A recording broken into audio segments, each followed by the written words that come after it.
สบายดีสวัสดีพี่น้องบุตรผู้ทุกคนสบายดียามขับยามแรงเด้อพี่น้องตอนนี้ก็เป็นเวลาประมาณ5 โมงกว่าพี่น้อง5 โมงแรงอันแม่เพื่อนออกมานอนนาพี่น้องเสแนมนอนอยู่บ้านแต่ว่ามื้อนี้เสแนมสิมาใส่ตุ้มกุ้งเนาะใส่ตุ้มกุ้งอยู่น้องพายใหญ่น้องพายรวมนั่นแหละพี่น้องเที่ยงนาน้อยชานเป็นกระตั้มหนึ่งอันนี้ก็เที่ยงให้เที่ยงนาคนพี่น้องแต่ว่าข้าเจ้าก็มาอยู่มันอุกเงินอยู่นำก็มีเพราะว่ามันบ่ไกลจากบ้านเลย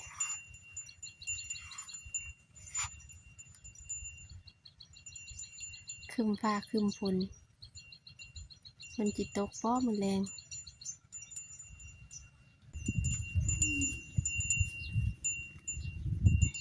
นี่ไงเนี่ยใส่ตุ่มกุ้งมื้อนี้บ่มีมือกล้องบ่ได้มาก็เลยตั้งกล้องถ่ายเองให้อีแม่ถ่ายให้เราบ่เป็นเด้อเราอะก็เลยตั้งถ่ายเองซะ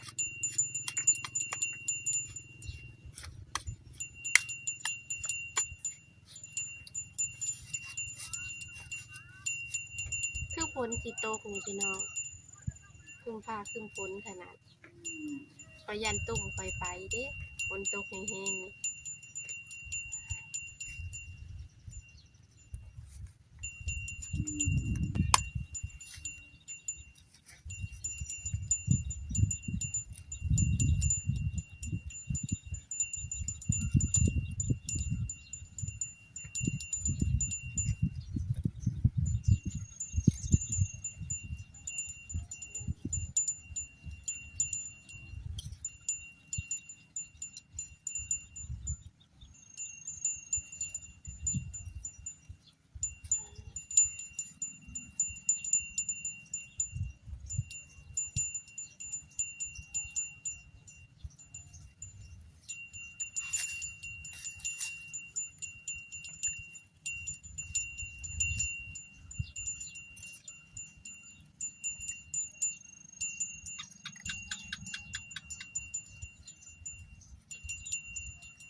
ปลาตัวตอนนี้ล่มขนาดเลยพี่น้องหัวฝนที่มาหรือบ่เลี้ยงผ้าห้องมาเลยตอนนี้เดี๋ยวแสดงกระจิบผ้าไปใส่ตุ้งกุ้งก่อนพี่น้องวันนี้ใส่เหยื่อยังเรียบร้อยเลยอันนี้เขาก็เจ้าบ้านก็เริ่มงามนะอันนี้หน้าแสดงพี่น้องกำลังเริ่มไทยหุดลูกพี่อายเราไทยหุดนานแรงอันนี้เป็นนั่นเป็นเสือกเป็นเสือกหมัดนั่นไว้ตัวอันงัวไว้งัวเขามาให้ขีดอันงัวขีดว่าเป็นนั่นเป็นลวดไฟฟ้าเนี่ยที่แท้ก็เป็นเสือกธรรมดาเอาไปใส่ตุ่มก่อนเด้อวันนี้พี่น้องยันฝนมาก่อนมาฮอดน้องแล้ววันนี้พี่น้องปลาตัวน้ำหลายคักพี่น้องเอ้ยปูฝนก็สิมาเพราะฝนเขาก็จะหวานไว้ตามเพื่อนน้องนี่ก็เริ่มงามเลยผู้วันที่เจ้าแนมสอนตะกี้อันนี้เป็นห้องอันน้อยๆมาเจ้าแนมที่ใส่ตามห้องเลยพี่น้องเพราะว่าน้ำมันหลายเลยยันตุ่มเสียไม่ที่จะเอามาไว้ซักกับป้าไว้อยู่บ้านแต่ก็บ่ได้ค่อยได้ใส่เลยก็บ่ได้เอามานาเลยยันฝนตกใส่ยันตุ่มล่มอยู่นี่เจ้าแนมก็สิเลาะใส่เรียบๆตามมันห้องน้อยๆเลย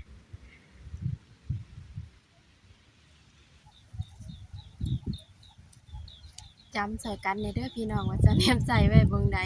มื้อเช้ามาแล้วอย่าลืมจำใส่กันในเด้อ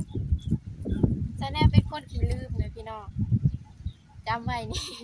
มีหากไม้เนาะ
นี่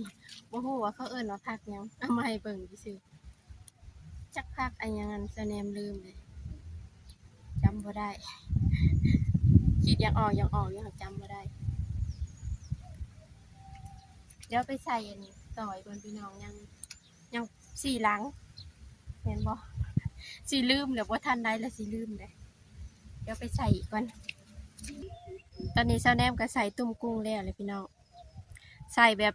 ทีๆกันไปเลยกันลืมเด้พี่น้อง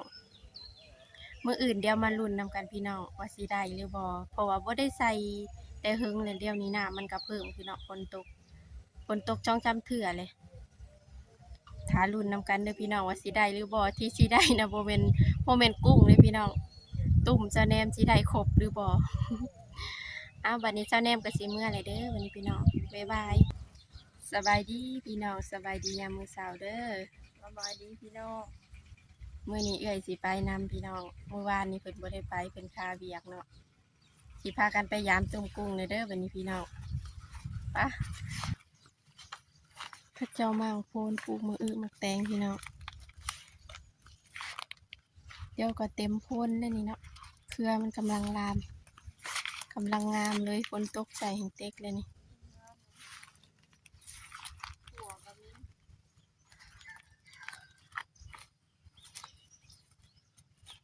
ใส่ไว้แถวใดเนี่ยเนม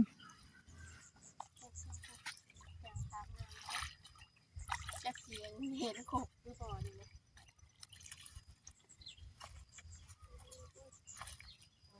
ตามมาเด้อว่าเป็นตาน้ำมันหลาย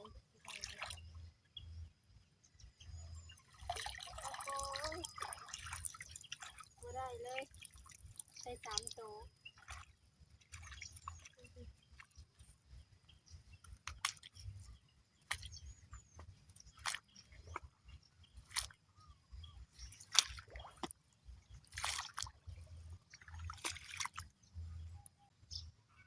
นี่เด้อนี่พี่น้องตัวที่เจ้าแนมบอกว่าให้จำซอยกันมื้อวานนี้เนาะ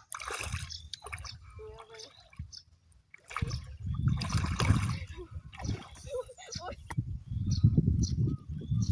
เอ้ยพังงาบ่เป็นท่าเลยลม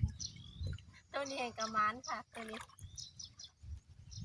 เจ้าจักหลังเนี่ยบัดนี้จำบ่ได้เลยคือว่าใช่ไว้อยู่ในนี้นี่แนวใดอ่ะโอ๊ยตลาดแล้วบัดนี้ต้องมีบ่มานคักเลย น้องมันหลายเนาะ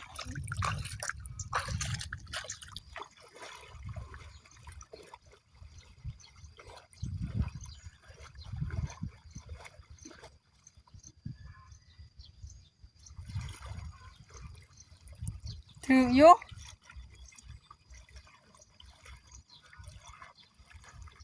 น้ำมันหลายมันก็เลยบ่อยากถือ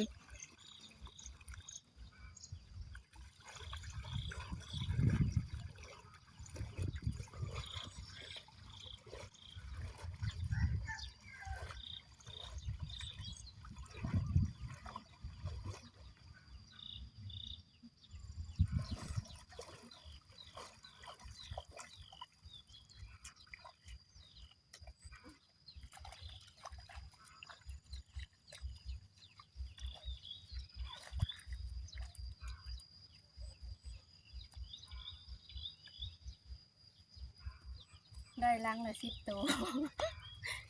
กาบ่เป็นหยังนะพี่น้องขอแขนตุ่มบ่เสียก็พอมื้อวานนี้ยานฝนตกเลยเนาะครึมฟ้าครึมฝนมานี่ปลาซิวกับกุ้งกันประมาณ10ตัวไปะข้ามไปทางพุ่น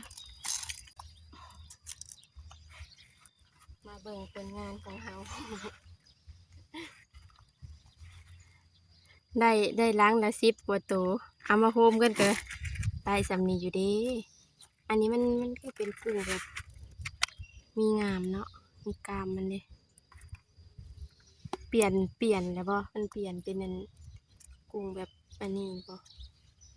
เอาใส่ตะกี้ที่มีที่กุ้งขาว เปลี่ยนน้ำใหม่ ๆน้ำมันหลายมันเลยบ่ค่อยถือก็สำนีจ้ะสำได้ก็เอาเพราะว่ามันเหลือบ่ได้